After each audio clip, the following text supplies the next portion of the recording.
क्या आपके साथ भी ऐसा होता है कि आप इंग्लिश बोलना चाहते हो लेकिन बोल नहीं पाते?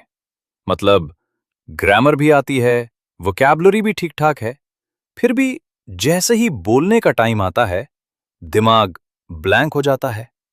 एग्जैक्टली वही फीलिंग, जब सब पता होता है लेकिन कुछ निकलता ही नहीं। बिलीव मी, आप अकेले नहीं हो। ज्यादातर लोग यही फेस करते हैं।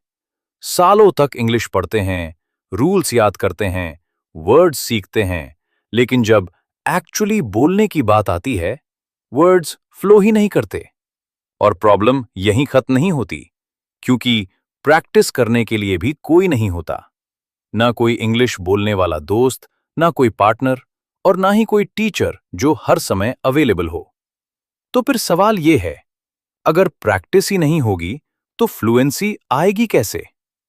तो अब सवाल आता है, आप कर क्या सकते हो? मतलब, अगर आपके पास प्रैक्टिस करने के लिए कोई नहीं है, तो आप अपनी इंग्लिश कैसे इंप्रूव करोगे? सच सुनना चाहते हो? फ्लुएंट बनने के लिए आपको किसी पार्टनर की जरूरत नहीं है। हाँ, आपने सही सुना। आपको बस एक सही तरीका चाहिए, जिससे आप अपनी स्पीकिंग मसल्स को ट्रेन कर सको। जैसे एक एथलीट अपने बॉडी को ट्रेन करता है, वैसे ही आपको अपने बोलने की हैबिट को ट्रेन करना है। और यहीं पर आज की टेक्नोलॉजी आपकी हेल्प करती है। मैं इसे कहता हूं शैडो टॉक मेथड। सिंपल है, लेकिन बहुत पावरफुल है। इस मेथड की मदद से आप बिना किसी पार्टनर के भी प्रैक्टिस कर सकते हो, अपना कॉन्फिडेंस बढ़ा सकते हो और धीरे धीरे नेचुरली इंग्लिश बोलना शुरू कर सकते हो। स्टेप बाय स्टेप, बिना प्रेशर के, रियल इंप्रूवमेंट। तो ये शैडो टॉक मेथड आखिर है क्या? सिंपल लैंग्वेज में समझो। आप इंग्लिश सुनते हो और फिर उसी आइडिया को अपने वर्ड्स में बोलते हो। बस फर्क इतना है, आप रोबोट की तरह वर्ड टू वर्ड रिपीट नहीं करते। आप पहले समझते हो, फिर अपने तरीके से बोलते हो। एग्जाम्पल देखो, अगर आपने सुना, I try to read a few pages of an English book every night before bed, तो आपको एग्जैक्टली वही सेंटेंस कॉपी नहीं करना है। आप ऐसे बोल सकते हो, before I sleep I usually read a little bit of an English book. देखा, वर्ड्स चेंज हो गए, लेकिन मीनिंग वही है। और यही मैजिक है इस मेथड का।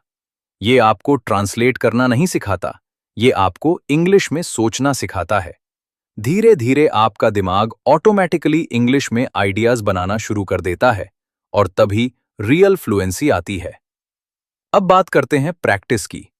शैडो टॉक मेथड को सही तरीके से करने के लिए आपको 3 लेवल्स में ट्रेनिंग करनी होगी। लेवल 1, इजी, यानी मिनी शैडोइंग। इसमें आप क्या करते हो? स्पीकर के तुरंत बाद छोटे छोटे फ्रेजेस या एक सेंटेंस रिपीट करते हो। फोकस कहां होना चाहिए? प्रोनंसिएशन, रिदम और टोन पर। मतलब, इंग्लिश के उस म्यूजिक को कॉपी करो। कैसे बोलते हैं, कैसे फ्लो आता है, वही फील पकड़ो। लेवल 2, मीडियम, यानी थॉट शैडोइंग। अब थोड़ा लेवल अप। स्पीकर को पूरा आइडिया बोलने दो, फिर पॉज करो और उसी आइडिया को अपने वर्ड्स में बोलने की कोशिश करो। कॉपी नहीं करना है, सोचना है और एक्सप्रेस करना है। लेवल 3, हार्ड, यानी स्टोरी शैडोइंग। यहां असली गेम शुरू होता है। एक पूरा पैराग्राफ, स्टोरी या छोटा स्पीच सुनो और फिर उसे अपने तरीके से एक्सप्लेन करो। अपनी ग्रामर, अपनी वोकैब्युलरी, अपनी स्टाइल। यही वो स्टेज है जहां रियल इंप्रूवमेंट होता है। और ये तीनों लेवल्स मिलकर क्या करते हैं? ये आपके ब्रेन को फोर्स करते हैं अडैप्ट होने के लिए। आप हार्ड स्टडी करके नहीं, स्मार्ट ट्रेनिंग करके बेहतर बनते हो। जब आप रियल इंग्लिश को इमिटेट करते हो, तो आप ग्रामर रट नहीं रहे होते, आप उसे नेचुरली एब्जॉर्ब कर रहे होते हो। एग्जैक्टली वैसे ही जैसे एक बच्चा अपनी पहली लैंग्वेज सीखता है। मिलते हैं नेक्स्ट वीडियो में। तब तक लर्न करते रहो, ग्रो करते रहो।